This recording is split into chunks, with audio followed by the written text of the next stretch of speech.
इस वक्त आप आराम से बैठकर इस वीडियो को देख रहे हैं, मगर मैं आपको कहूं, आज जिस जगह पर आप अभी बैठे हो, वो जमीन आज से करोड़ों साल पहले 8,500 डिग्री के तापमान से उबल रही थी। या जिस जगह पर आप बैठे हैं, वो जगह लाखों सालों तक बर्फ से ढकी हुई थी। ये दोनों बातें सच हैं। इस 15 मिनट की वीडियो के अंदर आप पृथ्वी के 450 करोड़ साल के सफर को देखने वाले हैं। जिस जगह आज हमारा सौरमंडल है, वहाँ विभिन्न प्रकार की गैस और धूल के बादल हुआ करते थे। वैज्ञानिकों के मुताबिक इन धूल के बादलों से दूर एक तारा हुआ करता था। वक्त के साथ साथ उस तारे की ऊर्जा कम होने लगी, जिसके कारण उसके अंदर एक विशाल विस्फोट हुआ। विस्फोट की वजह से अंतरिक्ष की ये धूल एक दूसरे से दबने लगी। इस दौरान बादलों में स्थित धूल के कण दबाव और गर्मी के कारण बड़े उल्कापिंड और पत्थरों में परिवर्तित हो चुके थे, और इसी दबाव की वजह से इन बादलों में स्थित रेडियो एक्टिव पदार्थ ने ग्रेविटी का निर्माण किया।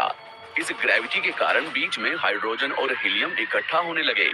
बीच के इस भयंकर दबाव के कारण एक विशाल विस्फोट हुआ, और इसी विस्फोट के कारण हमारे सूरज का जन्म हुआ।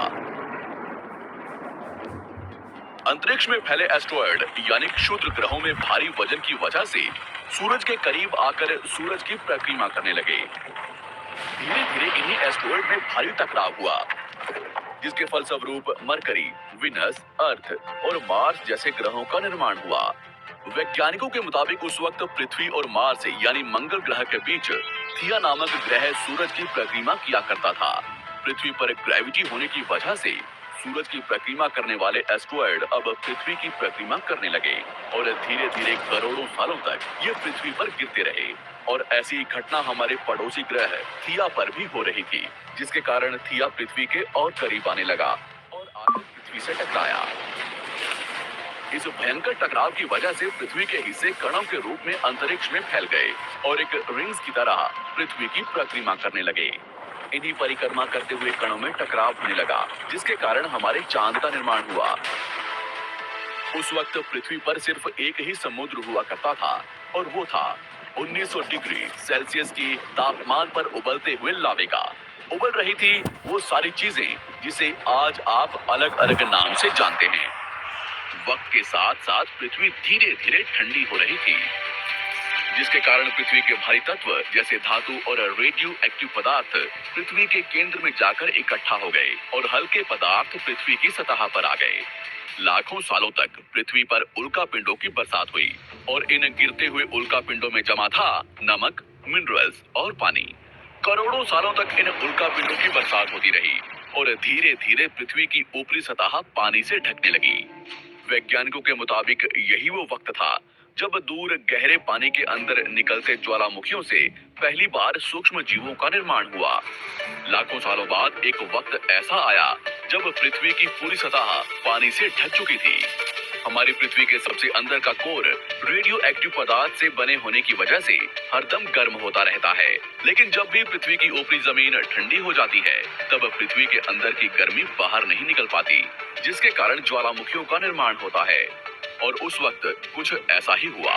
पानी से ढकी हुई पृथ्वी पर हजारों की तादाद में ज्वालामुखी निकलने लगे, और आने वाले लाखों सालों तक इन ज्वालामुखियों का निकलना जारी रहा, जिससे पानी के ऊपर जमीन का निर्माण हो रहा था।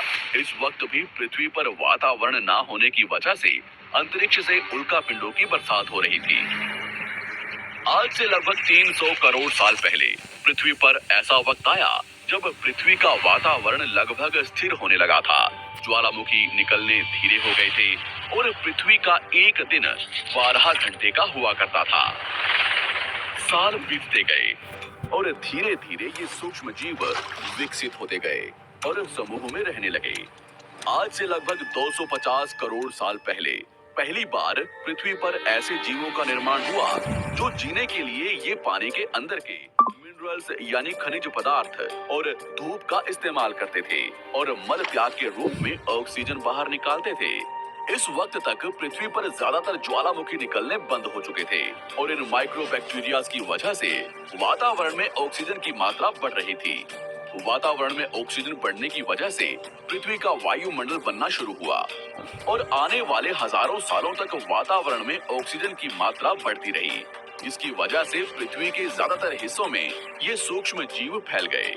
हजारों सालों बाद एक वक्त ऐसा आया जब पृथ्वी में ज्यादा ऑक्सीजन बढ़ने के कारण ये सूक्ष्म जीव मरने शुरू हो गए।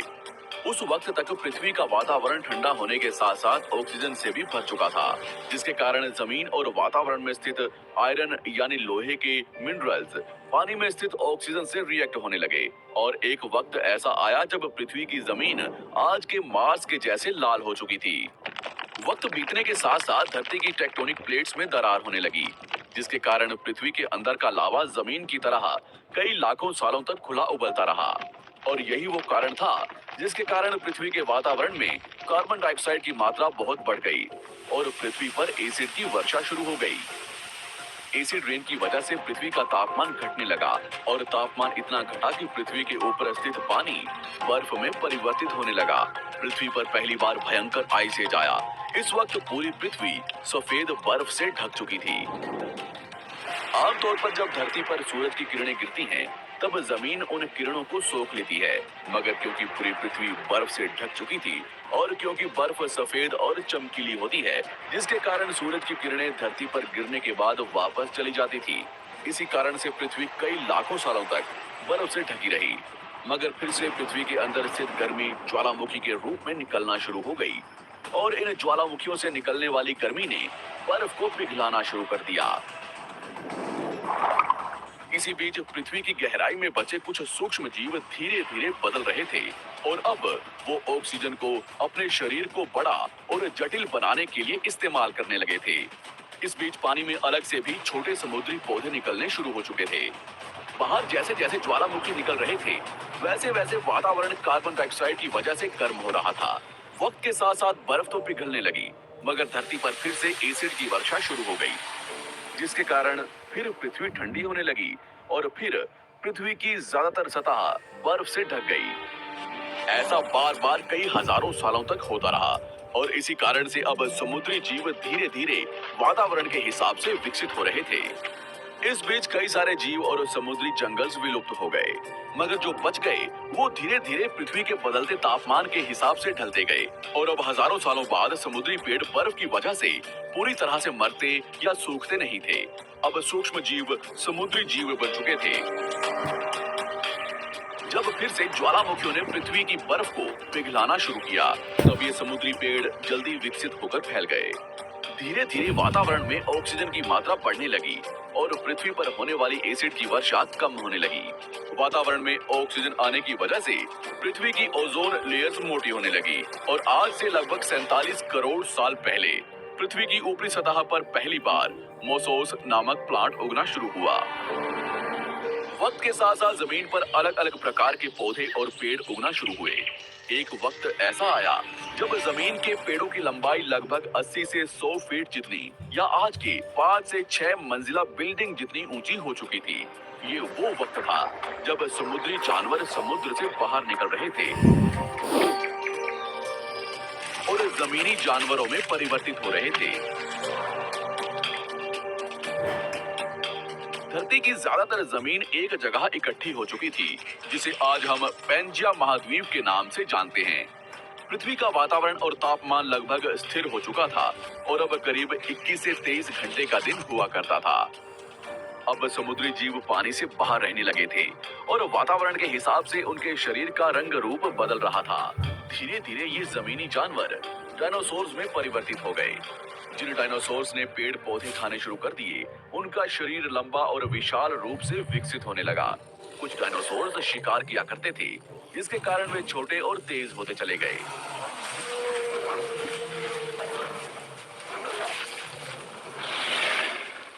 पृथ्वी की ऊपरी जमीन एक जगह इकट्ठी होने के कारण ज्यादातर जमीन रेगिस्तान और बंजर हो चुकी थी। ज्यादातर जंगल समुद्र के करीब हुआ करते थे, जिसमें डायनासोर्स रहा करते थे। आज से लगभग 20 करोड़ साल पहले पैंजिया महाद्वीप टूटना शुरू हो गया। पैंजिया के विभाजित होने की वजह से पृथ्वी की ज्यादातर ऊपरी जमीन पानी के संपर्क में आने लगी, जिसके फलस्वरूप पृथ्वी पर हरियाली बढ़ती गई, जिस वजह से डायनासोर्स और ज्यादा विभिन्न और विशाल होते चले गए। डायनासोर्स ने आने वाले लगभग 20 से 30 करोड़ सालों तक